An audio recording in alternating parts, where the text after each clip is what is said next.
You're listening to Blast Podcasting, Episode 2. May the podcast be with you.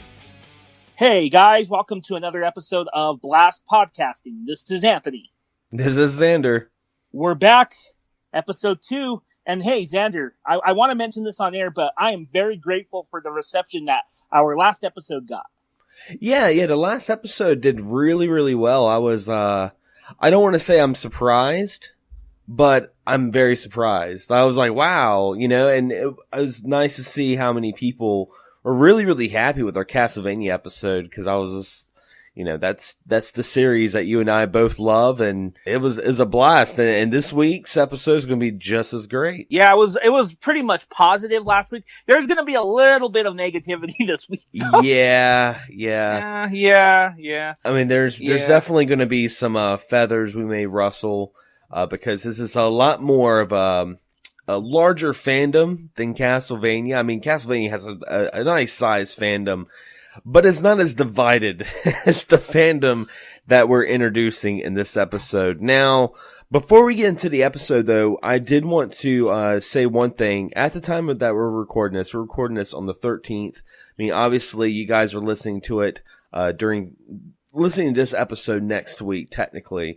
We're doing this because of Thanksgiving. Yep, Thanksgiving's right around the corner, so gobble gobble. But we did want to give a little tribute, a little just word on the untimely passing of Stan Lee. Yesterday he passed away. Yesterday he passed away at 95. And if you've been following a lot of nerd culture websites and comic book websites, and you know that Stan Lee unfortunately hasn't been in the best of health for a while. I mean, he had stopped going to conventions because of his immune system. He was starting to lose his sight.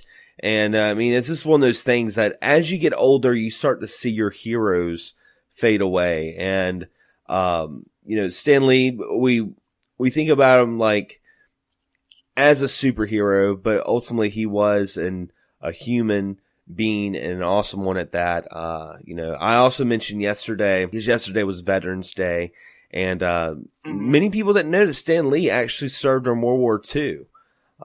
He was in the Army, so I was like, I left a message yesterday, and I told him, rest in peace, and thank you for what you did for pop culture and comic book history, and also for all your service.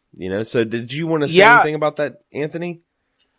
Well, I don't want people to forget this either, but that whole golden age of Marvel, all those guys that co-created, because that's the thing. I'm a little controversial on my Stan Lee opinions, this, and I'm not going to get into them, but I do think he's very important to comics. I just think he sometimes takes a little bit more credit than he should, but he's still very important. But what I'm saying is that whole cast that, that created those Marvel characters, Jack Kirby, Wally Wood, who else? Ditko and Stan Lee, they're all gone. And here's the thing people might have forgotten. We lost Ditko back in June. Oh, yeah. The co-creator of Spider-Man. Also, yesterday, another person who passed away was, and I can't remember his last name, and I hate that I should have looked it up before I said anything, but the former landlord of Nintendo in Washington, in their American headquarters, who Nintendo named Mario after, he actually passed away yesterday as well. So yeah, I heard about that. Very, very dark Monday, but it's now Tuesday, and we are recording a really interesting episode. Something that I want to say almost birthed the podcast, because you and I were on the phone, and I remember you're kind of hinting the idea and shooting the wind, being like, hey, would you like to maybe do a podcast? And I'm like, yeah, certainly. And one of the subjects that we talked about was Star Wars. And extensively, very extensively. I remember we were talking on the phone about Star Wars, and I was opening up the store, and I'm like, dude, I gotta let you go. I gotta finish opening up the store, because we got so infused with the conversation and our opinions on the series that it was like, this is the podcast right here. Oh, shit. Yeah, we are going to... There's a certain elephant in the room that's still in the room. Yeah. And it's... Yeah, and it's crazy. But we can talk about that later, I suppose. Well, let's get into, our origins. I'm going to ask you, Anthony, how did you get into Star Wars? So, being a child of the 80s, like you are, we're both child of the 80s, Star Wars has always been forefront pop culture. What's interesting with me, though, is I saw it as was very little, and I just remembered bits and pieces of it. Okay? So I don't remember a whole lot of it. So I was maybe about 3 or 4. I don't know why I remember that, but I saw it when I was very, very little. And then the years passed, and, I got engrossed in other cultural phenomenons, Ninja Turtles, things like that, right? Yeah. And my best friend, who's still my best friend to this day, him and his brother, and who's also one of my best friends, they love Star Wars. They were always referencing it, and sometimes they would bring up Obi-Wan Kenobi. I didn't know what the fuck that was, Yeah. So one day when I was about 11 years old, this is in 1995, he had recorded the entire trilogy because they used to play the shit out of them on USA. Do you remember that? Yeah. And the crazy thing about that tape, and I think he still has it, is he had all 3 films on this one VHS tape, poor quality, recording something from TV. I popped that motherfucker in, and here's the other thing. It was missing the first, 15 minutes of A New Hope. Oh, no. So to me, Star Wars started right when the 2 droids at the beginning, C-3PO and R2-D2, get captured, right before they get captured by the Jawas. That's how Star Wars started for me. So, but what happened was, even though I had missed those 15 minutes, because for everyone who's watched A New Hope for the first time, it started with the capture of Leia and all that. Right. But I watched those. I watched them, and one night, it was a Friday night, I was up till 3 a.m. and I watched them all back to back, the whole trilogy for the first time, and my mind was blown because I had never seen anything like that done in that manner. Right. Such as one epic story so long in one, in 3 different films, and it just blew my fucking mind. And to those days, I love those films. And just funny side note, that same year, this was the fall of 95, they had just released, and I still have these actually, the last VHS tape versions of the trilogy in its original form before special editions. Do you remember that? Yeah, I do remember that. And they were cool covers because they were these black covers, and they would have one character on each of them. And I forgot who was in the cover the first one. I think Vader was, and I think it was Yoda, and then someone else. I don't remember. Yeah, it was. And then they would have. Yeah. Go ahead. Yeah, I was about to say it was Vader for A New Hope. It was a Stormtrooper for Empire Strikes Back, and it was Yoda for Return of the Jedi. Yep. So I had that same box set. Yeah. And I still got it. And then what was cool was they started with an interview with George Lucas at the beginning of each of them. Mm-hmm. And when I got that, the first thing I said was, I want to see what happens in the first 15 minutes of A New Hope. And that blew my mind. But for some reason, whenever I watch A New Hope, even though I love the actual beginning, to me, I still have a special spot for that scene with the Jawas captured, because that's the first time I ever really saw anything Star Wars that I could comprehend. Yeah. That's funny. Now, so that's kind of my origin. My origin story right there. I would say my origin story is kind of funny in the sense that, okay, so I was introduced with Star Wars when I was in kindergarten. My teacher actually brought in a copy of A New Hope for all the kids to watch. But the funny thing is while all the kids in the room, that was their introduction to Star Wars, it wasn't really my introduction per se. My introduction to Star Wars was actually another movie that I watched first, and don't ask me how a 5-year-old watched this movie, but I actually watched Spaceballs. Oh, shit.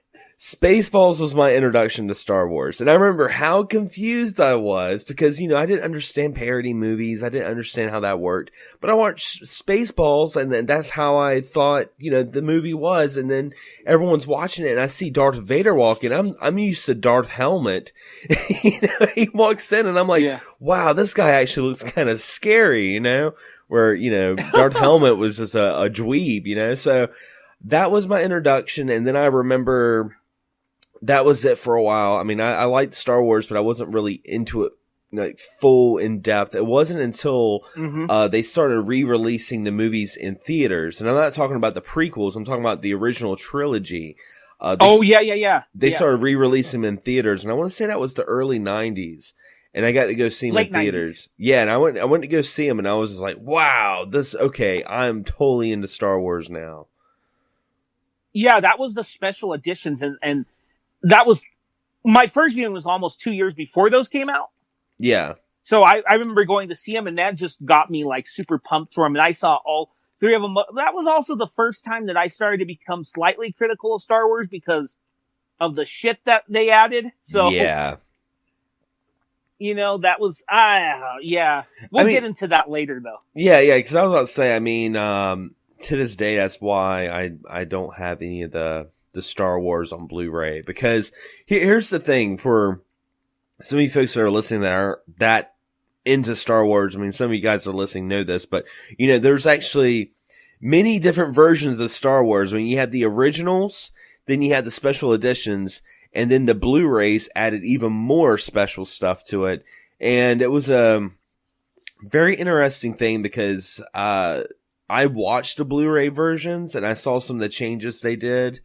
And, I mean, of course, Return of the Jedi is just the way they did Return of the Jedi just still gets me mad with the Blu-ray.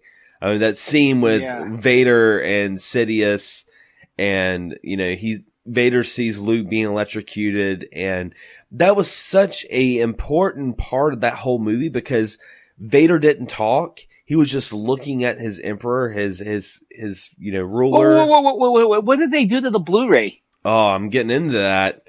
So So he's looking at Luke, he's looking at Sidious, he's looking at them both and both. I mean, back and forth. And then it adds the part where he goes, before he grabs Sidious and throws him over, he goes, "No." Wait, what? You remember the infamous "no" type of, they added that sound clip to him reacting to Luke being electrocuted by Sidious. Yeah, well, yeah, less said about that. Here's the thing about special. I got to go on a tangent on special yes, do it. Director's cut. Sometimes they're good, and sometimes they're bad. Yeah. Okay, I'll give you an example of when they're good. One of my favorite movies now is Blade Runner, the final cut. And I tell anyone who's never seen Blade Runner, watch the final cut. Mm-hmm. Okay? The versions before that kind of sucked. Huh. Yeah. Yeah, because like the theatrical cut has this voiced monologue, like in-head monologue by Harrison Ford that is just, he hammed it up on purpose. He because it's not necessary for the story, but they cut that out in the final cut. They extend a lot of scenes. So sometimes, because a movie gets butchered because of test audiences, which are not the most reliable thing, we'll leave it at that. My argument is sometimes a director's cut can save it. But then you have the opposite with Star Wars, where every release after that 1995 release that I mentioned, they added shit. They just added shit. And then I think Lucas was even doing that to the prequels from what I heard. Yeah, I mean, I never saw anything different in the prequels.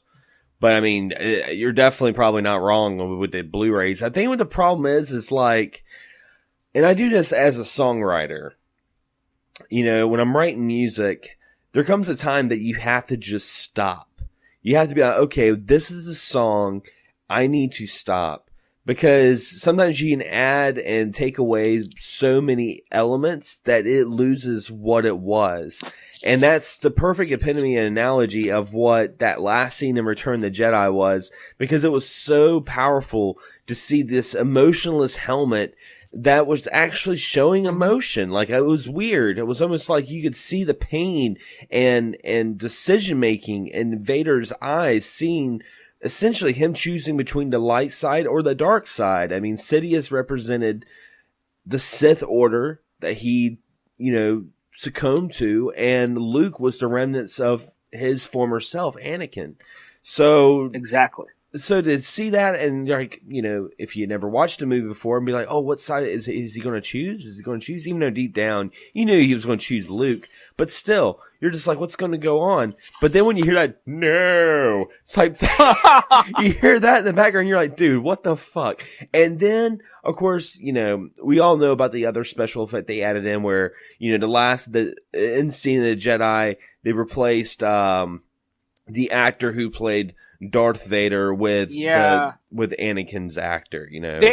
They actually did that with the DVD release from 2004, which I bought mistakenly, thinking, I have some version of Star Wars, But then they took away little things that didn't matter as much, like taking away Vader's eyebrows, like in the original. In Return of the Jedi, when he takes his helmet off, he had these big bushy eyebrows, look like freaking gray caterpillars on his face. They took them off, and I'm like, okay, well stuff like that doesn't bother me. A whole segment, like musical number in Return of the Jedi, yeah, that can fucking eat a dick. Yeah, I saw that in the movie theater because that was included in the initial special edition. One other complaint too that I have. Of course, one I won't go into because everyone knows about it is the Han shot first thing. We don't need to go into that. I'm pretty sure you agree with me. Han shot first, right? Yeah, there you go. Yeah. Yes. But one complaint I will levy about A New Hope, though, is that added Jabba the Hutt scene. And I'll tell you why. It's completely not unnecessary. You know why? Why this is just me being the writer. Because it rehashed... Okay, so the scene, if you look at it from a technical storytelling point, the scene with Greedo and Han does two things. It divulges information as to a little bit of information for us to know what Han's about, and then to show us what Han's about, right? Right. Okay? Of course, they took away part of that scene when they add Greedo shoot first, which is bullshit. Yeah. Okay? Then you skip to the Jabba the Hutt scene, and it's basically the same exact fucking scene as the Greedo scene without any action, because Jabba says basically the exact same thing that Greedo said to him. Yeah, and I think it was just added for fan service, but in all reality, it's, one, you don't need it. Number two, Jabba's mentioned throughout the whole trilogy. Let us wait till that last film to see what the fuck he looks like. Yeah. It was almost like they were adding it just because, CG was really hot at the time, and they're like, hey, we can do it. Let's do it. Yeah.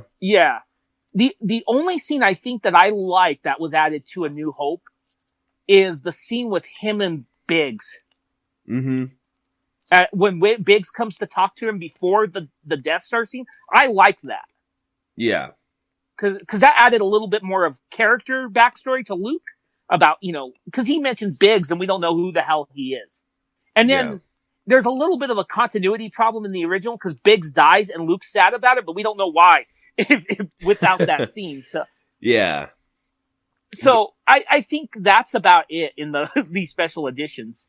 Now what would be your favorite Star Wars movie? A New Hope. Oh yeah? Like, what is it just because of like that was where you started, or? No, well, partially maybe, but I think, and I like the other two. I love it. I think Empire's fantastic too, and I know that's the go-to. But I think if you look at A New Hope and compare it to, like, in the 70s, there was a sort of radical shift in film, right? Like films were just becoming more explicit and edgier, but they had deeper stories too, like Taxi Driver and things like that. And if you look at A New Hope, that's like, when I heard it was PG. As a kid, I was like, there's no way it's PG. Because that movie's fucking violent. It's a gritty, violent film. And it's an independent film. People forget about that. Lucas funded that whole movie. So it's a gritty, independent science fiction movie. Science fantasy, I would argue, too. Because what do you have? You remember when he finds, like, one thing that blew my mind when I first saw it was when his aunt and uncle died. Like, everyone's like, Star Wars is family. There's burnt skeletons. They show explicitly. Or there's arms getting cut off and all kinds of shit. There's all kinds of violence in this film. And there's like a dirtiness and there's sort of a renegade style to filming it. Yeah. So I think that's why I like A New Hope unadulterated. Because when he adds CG, it cleans it up. And I don't think A New Hope has that same effect. Yeah, I mean, I want to pick the go-to, like the one that everyone chooses, and it is my favorite. I like Empire Strikes Back, and the reason why is because when you look at the original trilogy of Star Wars, that's what a trilogy should be. You know, the first movie we had our introductions to character development. The second movie we had shit go down, and we left, you know, stand still, like what's going to go on with the people that we just got introduced to. And then in the third movie, we get to the conclusion. And I just love the darkness that Empire really pushed in. I mean, we had, like, I love the AT-ATs. I love the snowy fields. I love, you know, again, that movie was very violent as well. Like the freaking beast getting his head, like, cut off and all that stuff. And, I mean, those things that I really liked about it, of course, the conclusion about, you know, Vader and Luke and the introduction of Yoda. There's just so much I love about Empire Strikes Back, and that's definitely a go-to. And it's the epitome of one of those movies that, you know, shows why what a sequel should be, when a sequel is supposed to be better. Well, I wouldn't say better, but builds off the original concept. You know, it's a good following. I get why Empire's seen as the favorite. I completely understand, you know? Yeah. And I say it because everyone says Empire's the favorite. But, like, I guess, you know, to me, as much as I like Empire, and I agree with everything you said, I think there's just a little bit more polish to it than New Hope, and I think I like the less polishedness. Maybe that's what attracts me to a new. And let's be honest, there's a little bit more polish to New Hope, to Empire, because Empire, no one knew Star Wars was going to be a success.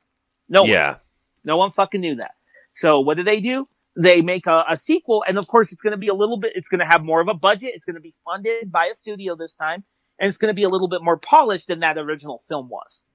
Nothing wrong with that. Maybe I just like the little bit more renegade style that's prevalent in the original. In the original, and of course the series would go on, saying, you know, other films would be more polished than Empire, obviously, later on. So yeah, but I mean, you bring up a good point with A New Hope. I mean, A New Hope, you got the what I liked about the trilogy is George Lucas had 3 elements, and one was in each movie. I mean, the first movie we had the desert, second movie we had snow, and then Return of the Jedi we had, you know, forest. And A New Hope was very, like you said, it was very gritty. It fit, you know, the deserts, and it was just, it felt atmospheric. That was a very atmospheric movie. Like, you could actually feel being there, if that makes any sense. Like, you would see the desert, and you would actually be like, man, I bet this place is hot as hell, you know? So, yeah. Yeah, or cold as fuck. Yeah, exactly. Or dirty as fuck in the forest. We haven't talked about Jedi much, though. Yeah. Yeah, okay, so I know that's the least popular, but I do like Jedi a lot more than a lot of people's, you know, diss on it. And I know a big part of that's the Ewoks, but I really don't mind the Ewoks too much. Yeah, I don't mind the Ewoks. I mean, like, you take the A New Hope and you take Empire Strikes Back, and Return of the Jedi was definitely, you know, showcasing the popularity of Star Wars, and they were doing more and more, and they're obviously now they're selling a lot more merchandise, trying to appeal to the smaller kids with the Ewoks and stuff like that. But I mean, Return of the Jedi was not bad. I mean, I love the conclusion with Yoda, and oh my god, I love that. I love the fact that even though it didn't make any sense, but I still liked it when you know, you find out that Luke and Leia are siblings. You're just like, what the hell? You know, and of course, the true introduction of the Emperor, you know, so. And I'll say this even about the Ewoks. Let me go back to that for a second, Xander. Yeah. One thing I should have said is, even though the other films are polished, that grittiness and that darkness was still there. Ewoks, most of the cute mascots, they survive, you know? Mm-hmm. There were Ewoks getting fucking killed. Like, there were dead Ewok corpses lining up, remember? And I remember there's a scene in there where there's one little Ewok, and he goes to his dead Ewok friend, he's like trying to wake him up. And yeah. Like, what the fuck? Yeah, some fucked up shit right there. Little teddy bear motherfuckers dying, you know? So, But that was like, that was such a different time. I mean, like, back then, it was sad, but it was like, it was a part of life, you watch Bambi and his mom freaking got killed and stuff like that. It was like the epitome of like any sort of kid's movie, like introduce that child to death or like, you feel great? You like this? Well, people fucking die. This is the real life, We don't have that shit now. So seeing the Ewok was like... any cutesy animal, which is going to go into another movie we're going to talk about later on, is spared, Yeah. Yeah. So, it's like... Yeah, I don't know. And one thing about Empire, too, that Death Star battle...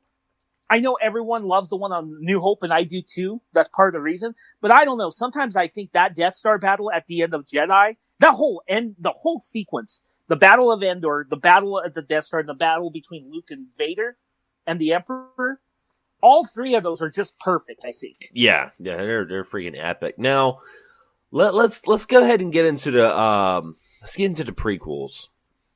Okay, so. I'll go on record and say this. I don't think the prequels are that bad. Yeah? Yeah, I mean, and I had to, get really close to the microphone when I said that, because I feel like a lot of people, when they talk about Star Wars and they talk about the prequels, are like, oh, the prequels. And granted, the prequels aren't that great, but they're not terrible. They're not as bad as some Star Wars movies. One in particular. Yeah. Is this salt? But, yeah, like, I really enjoyed, Attack of the Clones. I thought it was a good movie. I thought it dived into a lot of things, even though it kind of ruined the concept of the Force with the Metachlorians. That was actually in Phantom Menace.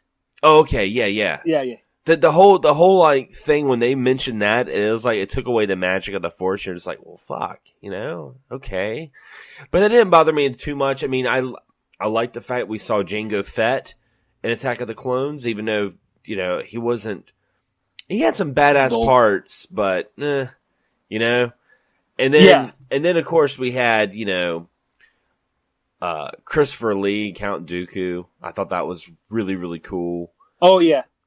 Even though Count Dooku was kind of shoehorned in from the original concept of what George Lucas is wanting to do with Episode 1 with Jar Jar Binks. Now, everyone can hate on Jar Jar Binks. Everyone can hate on him. I don't think he's that annoying. He's definitely got his reasons. And I don't know. I got a newfound love for Jar Jar Binks when I heard more about the conspiracies that originally he was going to be the Sith Lord. He was originally going to be the man behind the strings pulling on Palpatine. That was originally what it was going to be. I mean, that's why George Lucas is like, this is all about Jar Jar. Like, Jar Jar's got to be pushed. A lot of people, when they see that interview, they think that George Lucas is talking about as in, like, we need to sell this movie to kids. We need to make merchandise. Money, money, money. But no, he was actually thinking of a more broader aspect of some sort of ancient storytelling that he's always tried to make a part of Star Wars, and that is, he was wanting to do like he did with Yoda. A lot of people forget that when Yoda was first introduced, he was goofy. He was hitting R2-D2 with a stick. They were arguing over some little candy bar thing or something. Yeah, remember? Yeah, and then you find out that he is the fucking master. He is Yoda, and that's what they were wanting to do with Jar Jar with the Sith. And even when you watch episodes of Episode 1, and there's actually parts, where you see Jar Jar move his hand when people are talking. You see him move his lips when people are talking.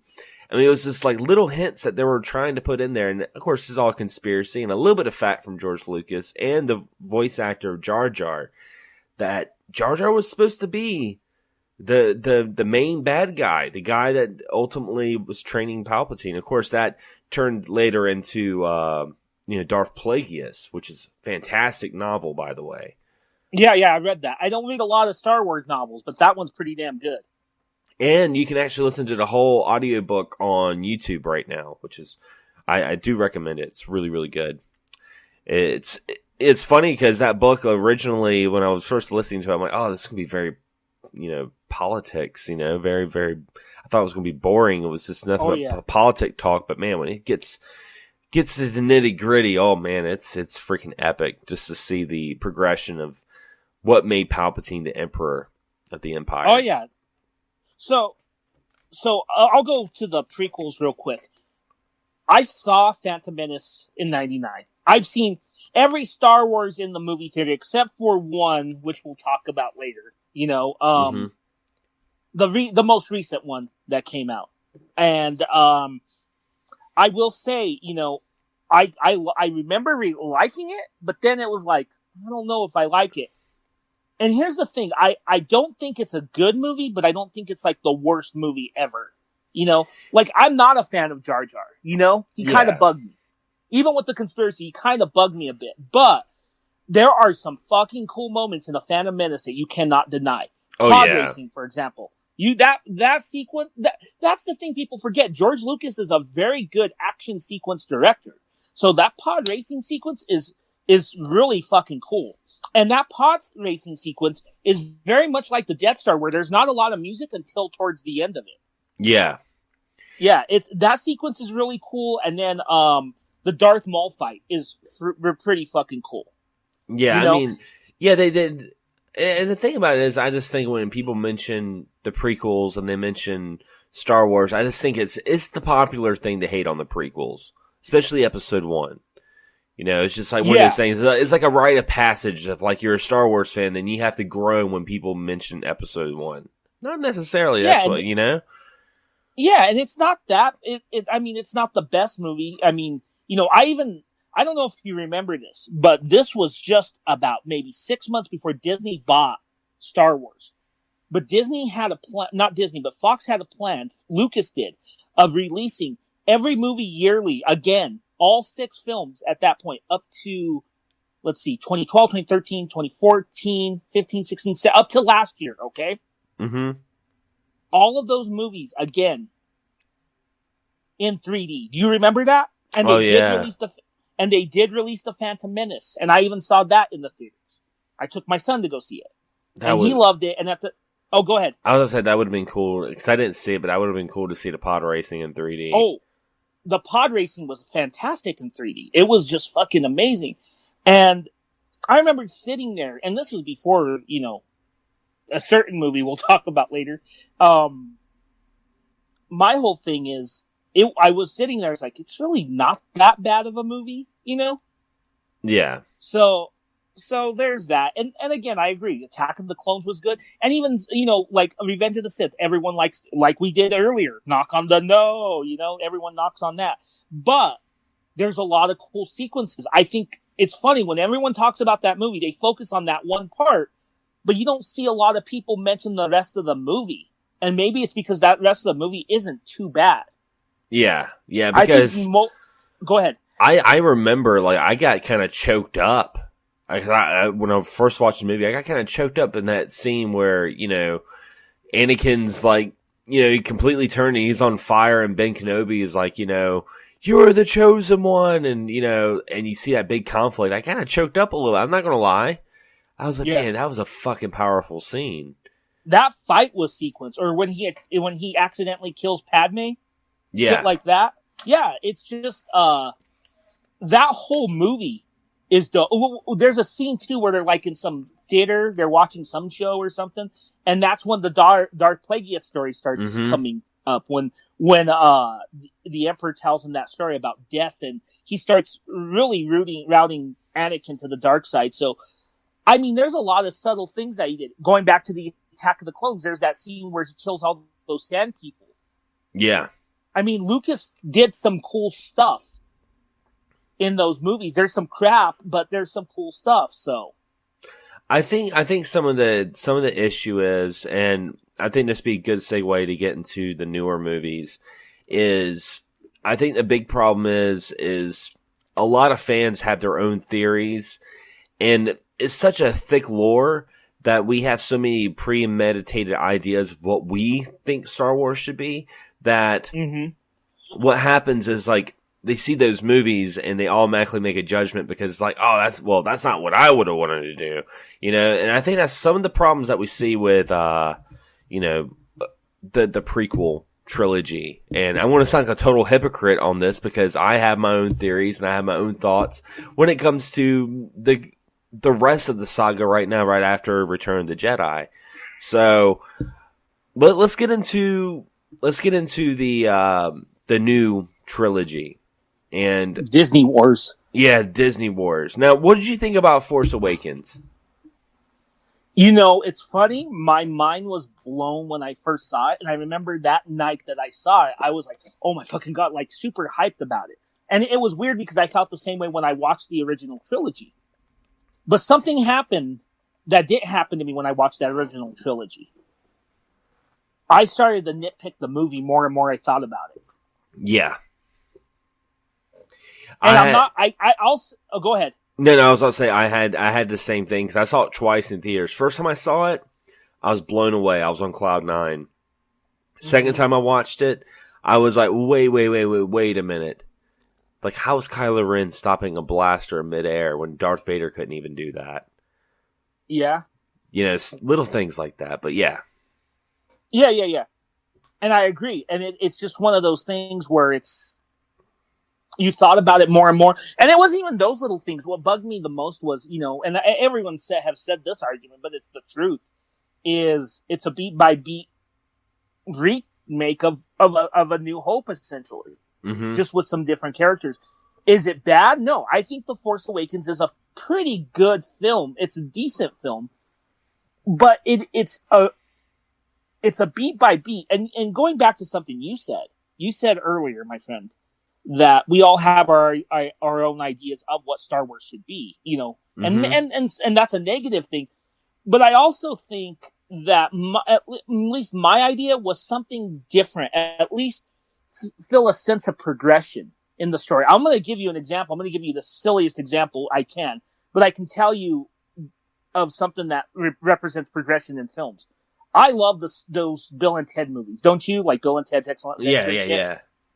Okay, they're dumb movies, but I watched Bogus Journey, the sequel, the other night, and I'll tell you the thing that movie did right. It was not a rehash of the original film. It progressed the characters. Like they got with those princesses at the end of the first one. In the second movie, they're with them. They moved out on their own. They're working jobs. They moved from high school, you know? And it's not them going through time again. It's them going through other dimensions. So it's a whole, like, that's how a sequel should be. Not should be a beat by beat take on the original. I mean, that's why, like, as much as I like Home Alone 2, that's why Home Alone 2 bugs me. It's beat by beat, the same movie as Home Alone 1, right? Yeah. You know, it's Home Alone, so who really gives a shit on that? But still, you know. But yeah, that's probably.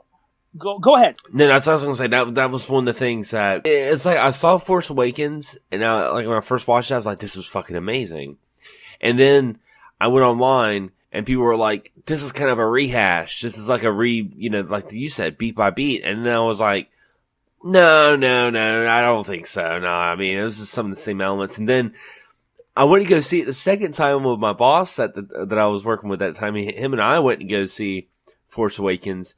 And I had that thought in my head of people on the internet being like, it's just a rehash of New Hope.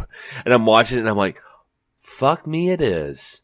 You know, even down to the beginning when it shows the turmoil with the main villain. The beginning of Force Awakens shows Kylo Ren. I'm like, fuck. You know, the death of a mentor, Han Solo and Ben Kenobi. I'm like, fuck. You know? Yeah. So, Cantina. Yeah. So much. I mean, even takes place in the fucking desert. You know? It's like, oh my gosh.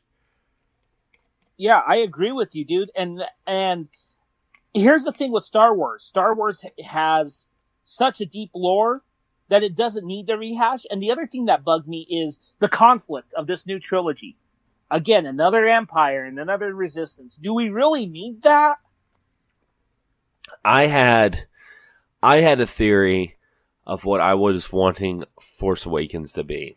Okay, like this is where I was thinking it was going to be at one point, because I was dissecting trailers, I was reading bits and pieces, and I was kind of putting it together because we have the second movie in that trilogy, The Last Jedi, and we still don't know who the fuck Knights of Ren are. we still don't know who the hell these guys are. So this is what I was originally thinking, because I found out, of course, that, Ben Solo was Kylo Ren. I'm like, okay, all right, well, I can live with that.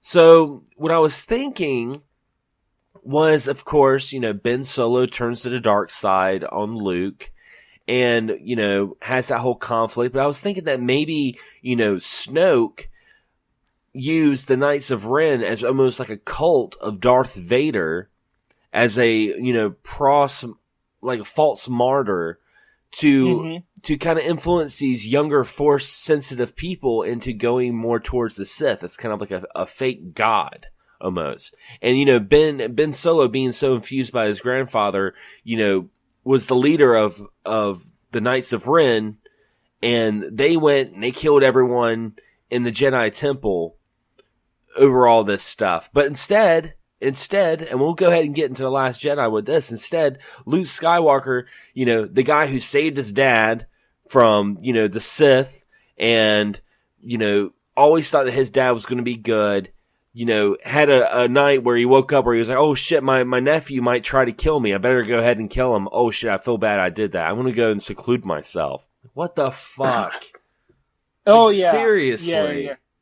Well, you know what, too? You look at all those Star Wars novels, and there's a ton of them, and I know some of them aren't good, but at least they move things in a different direction. From what I recall, like, by the late 90s, early 2000s, they had introduced new bad guys, which were these insectoids or whatever. This is what someone told me. That were like they could manipulate the Force, but they weren't Force users or Sith Lords. They were just some sort of, like, weird alien entity that they never faced. So I'm like totally cool with that. That would have been neat, instead of just another like, oh, a Sith Lord took over some government and formed an empire again. Yeah. And it also, go ahead. Yeah, go ahead. Oh no, it also shows how ineffectual the Jedi are. Do we really need that? Yeah. I just, I just saw that, and of course, the end of Force Awakens, I think all of us can agree when we saw that movie, and we saw Rey holding Anakin Skywalker, his lightsaber, and he's handing it to Luke, and you see the pain in Luke's eyes, and it's almost like Luke was, by himself on this island because, maybe at the time, like I was thinking maybe he couldn't save his students from his nephew that killed them with the Knights of Ren, but no, that didn't fucking happen. Instead, it was him. He almost killed his nephew. But you hear the music, and he's handing it to him, and you could tell that Luke could probably tell what happened to Han with the Force. Mm-hmm. That's what I was thinking. I was like, maybe he sensed that Han Solo died, and shit's getting real. But he's having conflict with himself, and he sees Rey with the lightsaber to remind him of his father. The music plays. Everything's, getting there. You're getting goosebumps. And that's the end of the movie. And you're like, fuck, I can't wait for episode 8. Then they show that scene, and Luke throws the lightsaber over his shoulder. I was like, what the fuck was that? Before we get to episode 8, let's not get too negative. Let's talk about the filming between it. In between it. Yeah. Because let's be honest. Of all these new Disney movies, the one that I think that is I think it's just as good as the original trilogy is Rogue fucking One. Yes. Rogue One is up there as one of the best Star Wars movies, period. And it was a movie we didn't have to have. That's the best thing about it. That very seldom happens. Sometimes, movies happen and you're like, we really didn't need this movie. No. We did it. And you know what's the crazy thing? That movie is missing key elements of Star Wars. There's not really a heavy use of Force users or Jedis or Sith in it, right? There's not a lot of that. In fact, the main characters don't. They're just rogues, Rogue One, hence the title, I suppose. Yeah. But the motherfucking thing about this is that even though it was not missing, but played down elements of what makes Star Wars, it felt more Star Wars than anything had in a long time. Oh yeah, I agree. That was a really good movie.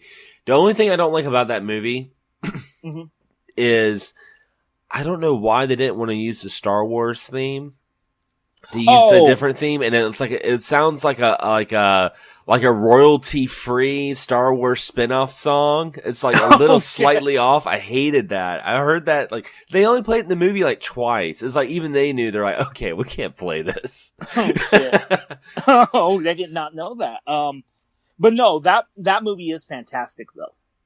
I think overall, and I'll have to pay attention. You're more of a music file than me, so maybe that didn't bug me that much. But I can see that. I guess I haven't watched it in a while, but that one I went to go see a couple times, and I had hope for the Star Wars movies. And then I'll be honest, Rian Johnson. I know everyone hates him. I'm not a fan of his now, but I will tell you, his name was not that bad because he created a little movie before the Last Jedi called Looper, which is not a bad movie by any means. I say I'm not familiar with that. I haven't seen Looper. You've never seen Looper? Oh, it's a really good science fiction movie. It has Joseph Gordon-Levitt and Bruce Willis, and it's the concept, right? No, get me in the loop. Okay, so Looper takes place in this future, and what happens is Joseph Gordon-Levitt, if I remember, he plays an executioner for the mob. But the difference is people that the mob want to execute from the future, they send into the past for him to execute, if that makes sense. Yeah. And what happens is Bruce Willis comes in the past and comes into the past because he's one of them. But there's a catch. Bruce Willis is Joseph Gordon-Levitt's future self. Oh, wow. Huh. That does sound really interesting. Yeah, it's actually a good movie. So I was like, wow, this guy... And they were saying that, a lot of people... Everyone's focused on the post-release of The Last Jedi. But pre-release, everyone was saying it's going to be the dark film. It's going to be this. And Looper's a pretty dark film. Yeah. And that's what I assumed. It was going to be dark. But then we saw The Last Jedi, and yeah, I mean... And you know what I think we should do? I think we should talk about Last Jedi, and then we can get into a little bit of Star Wars video games, just to kind of not end the show on a sour note. Because I know, me personally, I know that Last Jedi is a very divided movie. I mean, it's more hated now than it was. I want to say last year. Didn't it come out last year? It came out last year. Yeah, it came out last December. Yeah. Now that it's, almost a year old, people are finally starting to be like, okay, yeah, that movie kind of sucks. But I mean, there were some people that were trying to defend the hell of it as if if they said it sucked, it was like, I'm not a true Star Wars fan or something. I don't understand that concept. Okay. So here, that's bullshit. You know why? Wow. Because that movie is not Star Wars. Yeah. That movie is, it's such a fucking mess. It's not, I get, some of the complaints, I agree, there's some politics infused and all kinds of shit, but it's just badly written. There's a whole, half-hour subplot that goes no fucking where. Yeah. And I mean, there's some shoehorn comedy that feels like it was more in the keen of, a Marvel movie than Star Wars, if that makes any sense. Oh, there was tons of that. And I don't understand why that... There's always been humor in Star Wars to a certain degree, but it's been sort of a natural humor. Yeah. Where it'd be C-3PO being a whiny bitch, because that's what C-3PO is in his character, right? Right. Chewbacca being a little clumsy, because Chewbacca's somewhat clumsy because he's this big fucking dog guy, Wolf motherfucker. So, it's always been a natural humor, but in this one, it's there's a scene that I will never forget that's so bad. There's a scene where, in The Last Jedi, where it looks like there's a spaceship, there's something connecting to it, but it's really an iron. Remember that? Yeah. Yeah, it's just dumb shit like that. It's what the fuck? Or the Your Mama jokes. What the fuck is Your Mama jokes doing in a Star Wars movie? Yeah, I didn't understand that. I mean, and then the whole, Snoke. Fucking Snoke. That shit pissed me off more than anything. And the thing about it was you had this guy that came out of nowhere that, if you read the graphic novel, that's something you always hear people talk about when they talk about Force Awakens, and they said that he was like this guy who's been around since the beginning. He saw Palpatine rise in power. They said he wasn't a Sith, but he was powerful in the dark side of the Force. And to see him get killed by Kylo Ren, like straight up killed, you're just like, wait, what the fuck? Like, well, what the hell was that? Mm-hmm. I mean, that was something I wanted so much more, because we didn't learn anything about him other than he was just a stereotypical evil villain guy. He was like the poor man's version of the fucking Emperor. Yeah. And who, let's be honest, Palpatine looked much cooler than him with his hood, and then even his face, with how like inhuman it looked. Yeah. This guy had a big bulbous head and just sat around doing nothing. The Emperor actually shocked people with electric, with force lightning and shit like that, right? Yeah. But this guy just, I don't know what he did. That's the problem too. That's a problem a lot of media franchises, not a lot, but some have fallen into too. I want to point something out. I might be moving too fast, but I want to point something you mentioned. Read the graphic novel. Read the novel. You should never have to read something else. If there's supplementary material to something out there, that's great. That expands on a minor character in a film, fine. But if you have to read it to understand the main story of something, that's bullshit. Yeah. That's pretty much, that's a scapegoat at that point. That's one of the issues. Like, as much as I defended it and I still like it, Final Fantasy 15, that's one of that game's flaws. I'm not going to watch Kingsglaive. I'm not going to watch a lot of this shit, Yeah. You know, it's just a bullshit thing, so. Yeah, and I mean, like, that was one of the things I didn't like. I didn't like the way they did Luke. I thought Luke's character was completely out of character. I mean, he was, and I can understand things progress and, people change. And, when Luke was in the original trilogy, he was like a wide-eyed, bushy-tailed young kid. And, years later, he started to mature. He started becoming a man. And then, after what happened with the Return of the Jedi, you had a moment of peace. Like, why is he like, the whole time everyone's having fun and stuff, he's so worried that his like nephew is going to turn evil. It's like, I can imagine Leia and Solo being like, hey Luke, you're going to be an uncle. And he looks at him, he's like, oh my God, I hope he doesn't turn into a Sith. And I'm like, what the fuck, Luke? Like, why would you even say that? So I mean, like, I don't understand like why it was just completely out of his character. If anyone could try to save Kylo, it would have been Luke. Yeah. Yeah,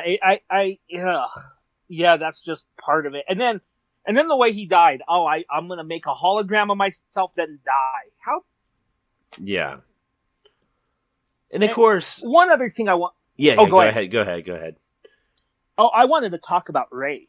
Yeah, that's what I was about to get into as well. Yep. Okay. Oh, you started off.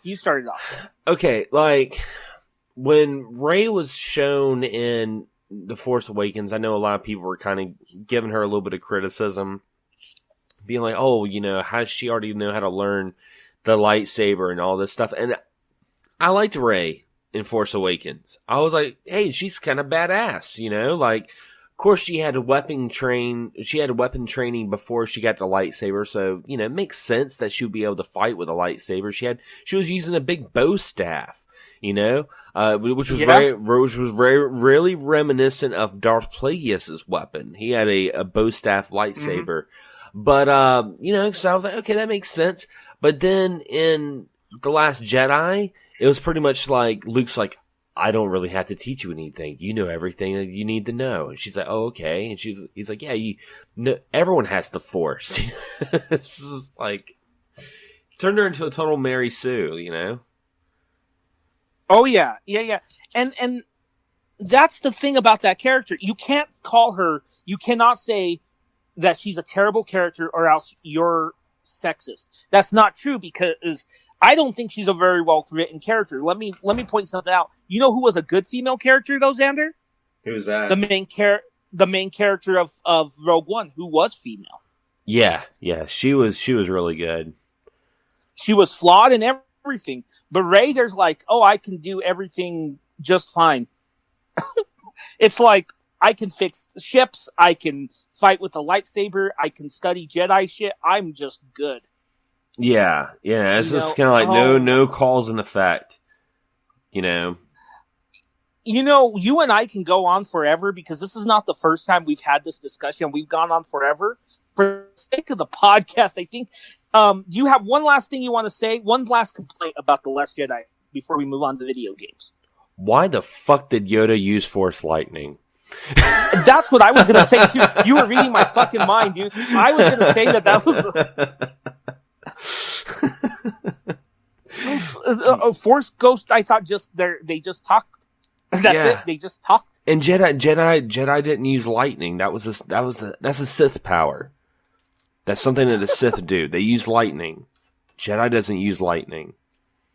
Here's my question: if you're gonna OP the Ghost like that, can't the Ghost just go in and fuck up everything? Yeah. Why didn't like Yoda stop Kylo Ren at that point? Yeah, if he could have done that, okay. Let's say that he was a Ghost already in Jedi. He could have ended the Empire. Yeah. I mean, and don't get me started on that. So, oh fuck, so is that the thing that bugged you too? The Ghost Force. Yeah, I would think that I would say that would be like the last thing that annoyed me the most. I mean, there's tons of little minor things, but that's just the main schematic of like what made me hate The Last Jedi. I have a good one for you. This might be a major one for you actually too. Okay. Fuel. Fucking fuel. Look, our ships are running out of... When the fuck did they ever have fuel? Yeah.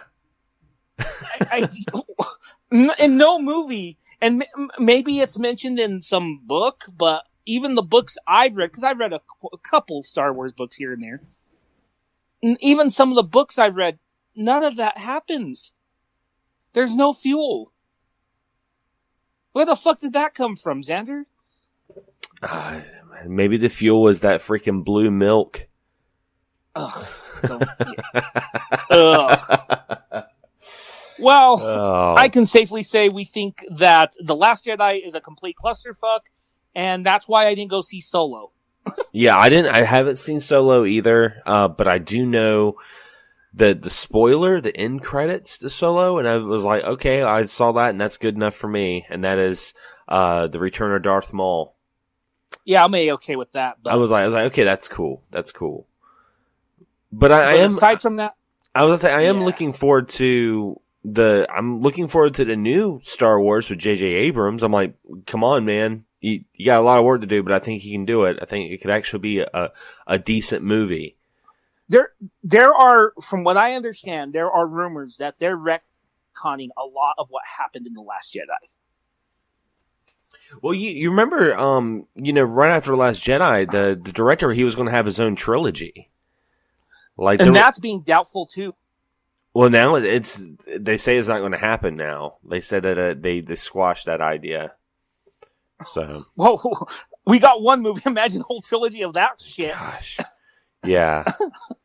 But yeah, I heard J.J. Abrams is going to fix a lot of this stuff, and that, there's rumors that Luke did not die. There's rumors that, some of the backstory stuff is going to be retconned. It's pretty crazy. Yeah, I'm really curious about it. But before we end the show, let's get into a little bit of Star Wars video games. But okay. We'll keep it kind of simple with this. What is probably one of your favorite Star Wars video games? Oh, geez. See, Star Wars is crazy because there's so many good video games. Yeah. So many different kinds, too. I know. One of the best Star Wars stories out there is still Knights of the Old Republic. Yeah, I can't go wrong with that. Yeah, that game's fantastic. I don't want to go into too much detail because there's a couple honorable mentions. about a year and a half ago, I went to Los Angeles, and a couple friends took me to this arcade, and they had this sphere. It was a Star Wars sphere. Mm-hmm. And you can enter the sphere and you sat down and the whole sphere would move. And dude, it was, I mean, there's been so many video games that have done the Death Star battle, right? Right. A whole game's even based upon the Death Star battle. But man, nothing like that because you had surround sound around you. The whole thing was moving. It was fucking crazy. Oh, wow. Yeah, I don't even remember the name of that sphere. The only Star Wars arcade game I remember playing is the lightsaber one. You'd fight Vader, and he'd be like taunting you while you're fighting him. That was a fun game. Star Wars Trilogy, right? Yeah, by Sega? Yeah. That was awesome, Yeah. man. I love that game. That game was cool. There was a lot of Star Wars arcade games out there that just got it right. Even that old Atari one still holds up pretty well from what I can tell. Yeah. I'm one of my favorite Star Wars games. Of course, I mean, I love Knights of the Old Republic, but one that I love is one that actually I never had a chance to play, but I watched my then brother-in-law. He was obsessed with it, and it was a Star Wars MMO, Star Wars Galaxies. Oh yeah. And he played Galaxies when it had just came out, and this was before all the updates and all the stuff. And it had such a cool concept in the sense that if you wanted to become a Jedi and have, a part of the Jedi class, you actually had to work for it. You had to find these certain stones to become force sensitive. And you had to be force sensitive first before you would join the Jedi Order or the Sith, Oh, wow. And the thing is once you became force sensitive, then, Star Wars Galaxies was PvP, like player versus player. So once you become force sensitive, you had to be very secretive about certain moves that you would do in public. Like if you were in town, you couldn't just whip out your lightsaber and start hitting things. Because if you did that, then the people who were bounty hunters would start hunting you down. So I was like, that is such a cool concept. Like if you were, because this game took place in between A New Hope and Empire Strikes Back. So, Jedi, of course, was completely outlawed. They were thought of to be completely killed off. So, yeah, you couldn't walk around and, do Jedi moves or you would get killed. Either by the Empire or by bounty hunters that were wanting to get... That's pretty fucking cool. Yeah, so that's probably one of my favorites, definitely. I mean, of course, you got the classics like, Super Star Wars and stuff like that. But, yeah, definitely. You know which one I like? There was this weird game that was a mix of light gun and rail shooter and all kinds of shit. It was called Rebel Assault. Do you remember that? Yeah. Yeah, I remember a friend lent that to me on the PlayStation 1. I know it was a PC game. But man, Rebel Assault, I think that was the name. It was weird because it was like a light gun game, kind of, a rail shooter. I remember it being real arcadey for a PC game too, but it was fun. And of course, you got the pod racing on the N64 and Dreamcast. Not a whole lot of people talk about that it was released on the Dreamcast, but it was on the Dreamcast too. It was a lot of fun. Do you remember Rogue Squadron on the GameCube? I think it was. Oh yeah, that was classic. That was a launch title for the GameCube as well, if I'm not mistaken. Mm-hmm. And that's considered one of the best Star Wars games. Now, the state of Star Wars video games, I'll be honest, is not very good. It's kind of fallen the way of the films have, with the Battlefront shit, the way they do it. Yeah. And the Battlefront games, the original ones, were fun. Yeah, they were a lot of fun, and I mean, I don't know what they're going to do now with Star Wars when it comes to video games. I mean, because there were a lot of Star Wars games that were canceled, like that Star Wars 1313, the bounty hunter game. Oh yeah, I remember that. It got canceled, and that would have been cool. I mean, did you ever play the Star Wars Bounty Hunter that was on, like, I believe it was PS2 and GameCube? Did you ever play that one? No. I haven't either. Mm-mm. I just remember I always saw the cover with Jango Fett. Do you remember that Star Wars fighting game? Oh, God. Masters of Terras Kai, that was pretty horrible? Yeah, that was a really bad game. That was back when everything. Oh. That's back when everything had a fighting game. You know, it was like, especially if it was a movie. If it was a movie that had any sort of action, we're like, well, yeah, we'll make a fighting game. Mortal Kombat was cool back in '95. Oh, fuck. Oh, fuck. Yeah. Oh, no. But you know what? There's a lot of good Star Wars arcade. There's a lot of Star Wars arcade games out there that are crazy. Mm-hmm. There's a lot of PC games. And to be honest, I think you and I could eventually revisit this subject because there's still comic books, and we barely talked about books. Yeah. We definitely do a part 2 on Star Wars.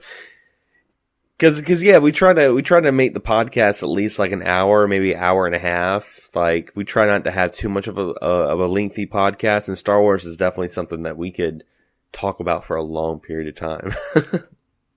Fuck, we could do a part 2 and part 3 down the line. Indeed. You know what we should do?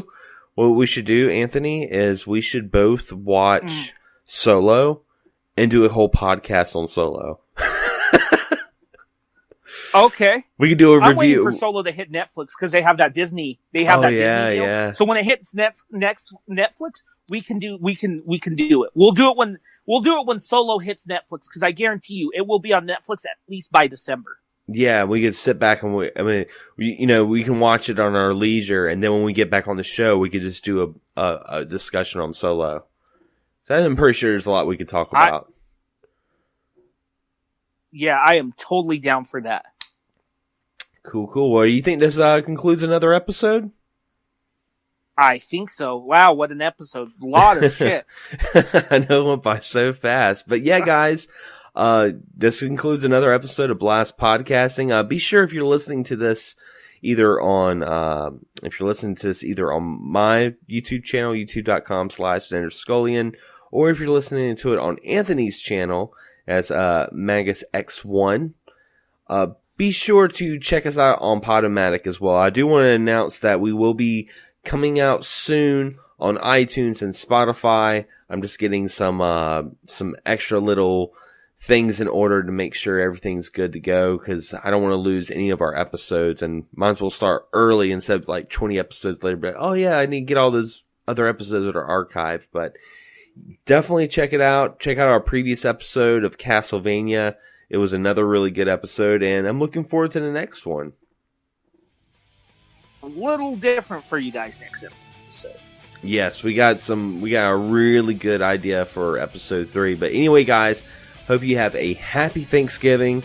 We will see you after we get out of our turkey comas. And as always, happy gaming.